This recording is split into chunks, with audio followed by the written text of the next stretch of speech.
You know, a while ago, rather, I believe earlier this year, I made a video talking about the unfortunate suicide of a trans person online. If you haven't seen it, here that this is what the video is called. And in that video, I talk about the fact that their death was immediately ridiculed. There was almost no public mourning allowed because there were even more people trying to type, 41%, the view is beautiful over here, right? Because the person jumped off a bridge, confirmed, ended their life. And I've always thought about that and the people who said the 41%, because it is the same type of people, the same mentality that caused that person to kill themselves in the first place has persisted for a very, very long time. And anytime there is someone, I'll say brave enough to even, talk about trans people's issues, who want to help trans people, survive in a world that is obviously becoming more and more hostile to them due to the encroaching of right-wing sentiments, they are immediately attacked. In fact, if they're even just saying how much they enjoy something, there is someone out there to call them a slur. I can empathize with that position tremendously, not only because I experienced a version of that myself, being visibly Black on the internet with opinions, but I'm a human being capable of empathy. And the reason why I am doing this preamble is because I've noticed a targeted campaign against one person in particular. I think I've mentioned Naira before on here, but they are a trans VTuber who, talks about being trans and helping trans people and trying to build a community. And there's literally nothing wrong with that. Unless you are a crazy bigot who, anytime someone lives a different existence than you, you have to make it your life's mission to attack them. I'm bringing this up because recently and repeatedly, Asmongold, a big streamer, and I know me mentioning his name, it's going to have his roaches come to my comment section once again saying obsessed. And if you are, I'm glad you're here, because let's talk about this for a second. Let's talk about power dynamics, since in one of his rants, he mentioned how trans people talking to children is a power imbalance and it's sick and it's gross. You have one person who is a very, very, very small content creator who truly only gets attention to this degree when a larger content creator talks about them. That larger content creator being someone like Asmongold or even Tectone, right? Just larger in terms of, well, I guess he's big, but larger in terms of audience size, right? They have made repeated videos on this person. Usually what happens is someone who was more well-known, more famous, would typically get the lion's shares of attention because more people know about them. So when they do actions, more people hear about it. And if they have a lot of pull, it can affect things. That's why, for example, people might talk a lot about Donald Trump because he's the president of the United States. But people aren't going to talk about like the president of like Indonesia, right?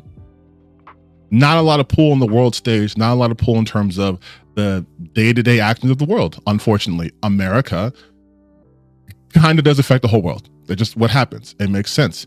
If we're talking about sports, people are going to probably talk more about LeBron James and Luka on the Lakers than they're going to talk about the Orlando Magic. Why? Because LeBron James is a bigger celebrity than literally anyone in Florida. And Luka Doncic is a huge celebrity on a huge premier team, the Los Angeles Lakers, who have a storied history. People all over the world know about the Lakers.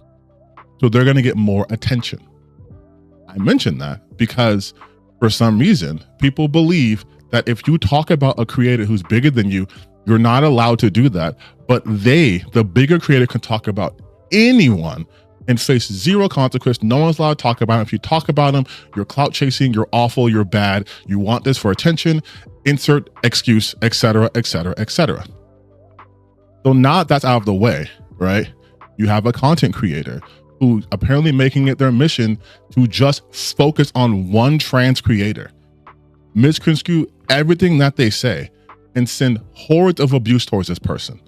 US is over, they'll have to add laws and regulations to free speech in order to not protect hate speech. Being allowed to maliciously spread misinformation without consequences, and thus normalizing fascist propaganda, is bad for a country, actually. I've got really bad news for you. Is that,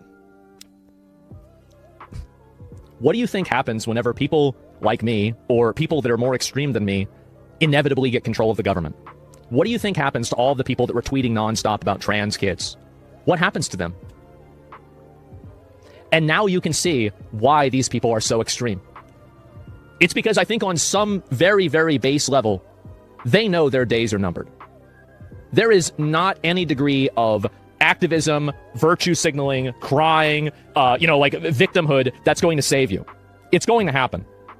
And it's your fault. It's all your fault. Jesus fucking Christ, dude. I'm not going to get into all the nitty-gritty of what he's done. I've done it in the past. Other people are doing it and have done it too. You can look that up.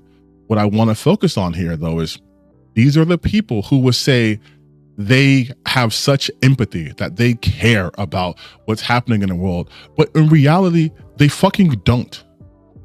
They don't. They never bring anything to attention that is like a humanitarian crisis, or even if you want to keep it just in like the sphere of online content creation and like video games or what have you. They never talk about things like, oh, here's what's happening to these developers who are making these games, or hey, here's what's happening to this studio. This studio being shut down sucks. No, what they do is they revel in the failures of a company. They revel in being pieces of shits to people, because they're miserable people, which I've mentioned time and time and time again. But in specific, what's happening with Niara is they are once again experiencing a ton of attention from the most bottom-dwelling people to inhabit the internet, because these people are so afraid of the actual real world. They take their marching orders from someone so afraid to interact with people in the real life that they spend their entire time locked in their roach-infested room yelling at the internet that a trans person dare exist. Uh-oh, the world's too scary. Uh-oh, if it was up to me, I would make it that so that 85% of the people would lose their rights to vote. I would run over pedestrians. I think Palestinians have an inferior culture. This is the person they take their marching orders from. And yet they want you to believe that they just want you to leave the kids alone. They just care so much about the children. They just care so much about people. They don't. And it goes especially so for their audience. Anytime they talk about anyone in a not positive light, that person is guaranteed to be harassed. And why? Because there is a cottage industry of a bunch of losers who wait for a big conservative, right-wing, alt-right, whatever you want to call it, creator to paint the target on someone. And then suddenly everyone has all this shit to say. And then now if I can take it back to me, for example, I am opinionated. Of course, I have a microphone. I have my own YouTube channel, right? But I have opinions and I will state them. And yet I only get any sort of harassment whenever I talk about the types of like an Asmongold or a Ranting for Vengeance or a I forgot the other guy's name, Griffin Gaming, or that one account that was just posting slurs in their titles and shit, and me talking about it suddenly was like, oh, that's the worst thing ever. But I will never get it about talking about any other groups, because that is the audience that they cultivate. That is the people they're trying to reach. The angriest people at the most vulnerable point of their lives, that they can twist to be more angry and take more radical steps and get into that pipeline, right? Like there is a direct pipeline that you start off with that you can go from being somewhat normal, maybe you're upset. Now suddenly you're talking about how Nick Fuentes is base, which coincidentally, Asmongold wants to team up with Nick Fuentes, an actual white supremacist, an avowed white nationalist. And again, I'm sure there's going to be people in the comment section who are going to come here and be like, something slur, again, obsessed or whatever. And I want to focus on you now. How is it that you've become so parasocial that anytime someone dare mentions your favorite content creator, you have to watch their page? You have to make sure that whenever they post, you're there to comment on them. Like, you understand that makes you look extremely pathetic. No matter what you think about people like me, Anyara, or whatever, you look more pathetic. Because if you're saying that we are weirdos, tourists, losers, whatever, join the 40%, off yourself, you're the N-word, you're this, you're unintelligent, yada, yada, yada, yada, and you're hawking our pages, what does that say about you? That you would spend your days putting on notifications, interacting with the posts and videos of people you deem to be inferior to you, all because some person who you've never met on the internet, who doesn't give a shit if you live or die, says they don't like what we have to say? You don't think that's weird? You don't think that's strange? If you were to tell people in real life what you do on the internet, you don't think people would be like, why the fuck are you doing that? Why the fuck are you doing that? I mean, it helps with engagement, so I guess knock yourself out. But from like a mental health standpoint, what are you getting out of this? Asmongold is not going to give you money.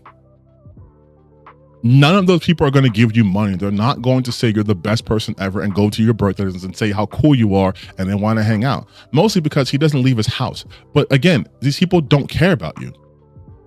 You're being extremely parasocial. You are trying to defend the honor of a random person on the internet while simultaneously trying to attack random people on the internet because, again, they are voicing opinions you don't like, which is ironic because that's what I get told I do. People come to my comment section and say, you just mad because he has a different opinion than you. One person said I have a social religious agenda, which I still don't know what that means. But all this projection for what? For people that go out of their way to tell you they do not care about you.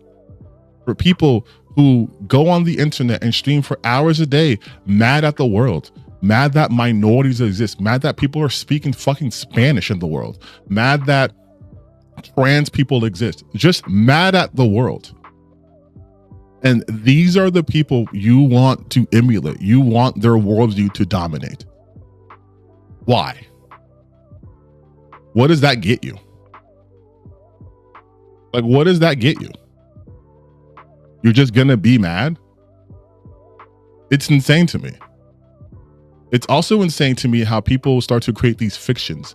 I recently discovered that I was the subject of a couple of videos from a couple of absolute fucking losers who coincidentally some of their best videos in terms of views was with me in the thumbnail. So you're welcome. Talking about how my career is over. One of them, Smash JT, a man so obsessed, ironically, with someone else that he's being sued for it, says that my career is over. What career? That is also news to me. I don't know when I decided to have YouTube as a career. I don't know when I quit my job and said I'm being a full-time YouTuber. Don't know when that happened. Also, what does that mean? That my career is over? What was I doing? Please someone tell me, because I never know what I'm doing. I just get and start talking. But again, you have these people who do nothing but get upset on the internet, mad about a fucking video game having a woman in the lead, mad about black people, mad about, again, trans people in video games. And these are the same people who will then look you in the eye and be like, we just care so much. We just want things to be the way that they were. But here's the twist, you guys. The world that they have imagined in their minds was never real. It was never real. The real issue is these people are afraid. They are afraid of how the world actually works. It runs in opposition to their established worldview, and they can't handle it. So they have to scream. They have to scream about it. All of their videos is them being mad about something, or them being happy that something they don't like fails. And I know this is kind of a rambly video, but shit, that's what I do. But just look at that. Look at their shit in totality. Like, truly look at what they do. It's just anger. It's just anger. They're not happy about a goddamn thing. You're mad that Erika Ishii exists and is eating popcorn. And you made videos on that. What the fuck are we doing? You are so obsessed with one particular trans person that you've become fixated on them. Again, a trans creator who has less subscribers than you get views, and you are fixated on them. Big, rich, powerful person who has all the pull in the world, and a trans creator is getting under your skin to such a degree that you've dedicated multiple videos talking about them. Does that sound like a person who is emotionally stable? Does that sound like a person who actually does research what they're talking about? Of course not. Just gets on the internet and confidently talks about shit, and then whenever a question, it's just, oh, well, common sense. Common sense says that this is the thing. No, it fucking doesn't. Like, for example, you have people on the anti-woke side, which, side note, I'm so sick of that phrase actually, because I have allowed them to twist the definition of woke. Woke has nothing to do with putting trans people or queer people or women in video games or movie. Woke is specifically in relation to Black people and how we need to be aware of the social injustices that we face, right? Stay woke, police brutality, institutional discrimination, all that stuff. That's what woke is. But side note over. You have these people who are so like anti, I guess, equality or whatever, that they spend all of their time going on the internet making lists like, oh, here is the woke detector, here's the DEI detected. And these are the people who say people who look like me focus too much on race. People who look like me focus too much on representation. Meanwhile, you have people who have a list that's mad that Expedition 33 has too many Black NPCs in it because during that French period of time, the Black population was only, 13% or whatever. Like, that's insane to me. That is the definition of insanity. That is the definition of being a snowflake. Can't handle anything. These people can't handle anything. They want to hyper focus on shit that does not matter, because then they don't have to use this right here. They can just go, well, the reason why video games are bad is because they're making women intentionally ugly. That was the thought I had before. Thank you, ADHD. What sense? Let's just talk about that for a second, then I'll end this video because I'm just going off my top of my dome. What sense does that make? What sense does it make for a multi-million-dollar company or a trillion, damn near trillion-dollar industry, let's just say multi-billion-dollar industry in gaming, people who obviously are capitalists who want to make money, because these corporations don't do this shit for free, to the point where they want to use AI to replace lots of people's work to, have bigger profit margins. But what sense would it make for them to be like, we do not want people to play our games, so we're going to make people unattractive? Or really, because you guys only care about women because you're crazy misogynistic, but we're going to make women unattractive. You do understand that attraction is not universal, right? There are people who think Sydney Sweeney is the hottest thing ever. There are people who think Sydney Sweeney is not attractive. There's people who think Zendaya is the most beautiful woman to grace the planet. There are people who think Zendaya is not attractive. People are attracted to different body types, heights, fucking languages, okay? There is no universal attraction. So how would they make people uniformly, unanimously, universally unattractive? And then why would they do that? I hear you saying, oh, because the modern audience. Okay. You are the modern audience. You are. You guys are talking about, Ghost of Yote. A lot of people are complaining, again, not valid complaints, but still complaining that, Atu's not attractive and they wouldn't sell. It is one of the top selling games in the United States by dollar amount. Up there with the likes of, not in terms of overall sales, because come on, but like on the same list as Madden's and the Call of Duties, the big money makers, you have Ghost of Yote. Nothing that they ever say pans out when you meet reality. No one's making characters specifically unattractive. There's just a lot of different types of people who exist, but there's a lot of different types of attractions that exist. It's not always going to appeal to you. And again, like I always say, you are not the sole consumer. If your reality was the universal truth, then none of these games would have any difference in terms of their appearances for female characters. None. You wouldn't even have RPGs that offer the chance to change the character's body size. They would be all homogenous. But that's not the case. And those games still make money. I know I've been talking for a long time, but I just want to get these thoughts out of my head. These people don't care about you. They don't care about telling you the truth. They just want you angry because they are angry. They're angry at the world.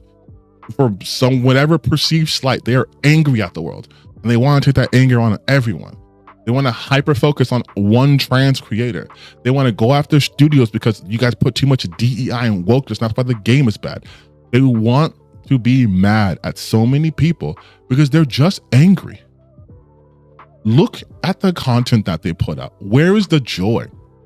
And I don't mean like the Schadenfreude. Where's the actual joy? What are they excited about? And if you're one of their audience members, what are you excited about? Like, are you going to sit here and tell me that you get joy watching them rage about the fact that there's minorities in the world?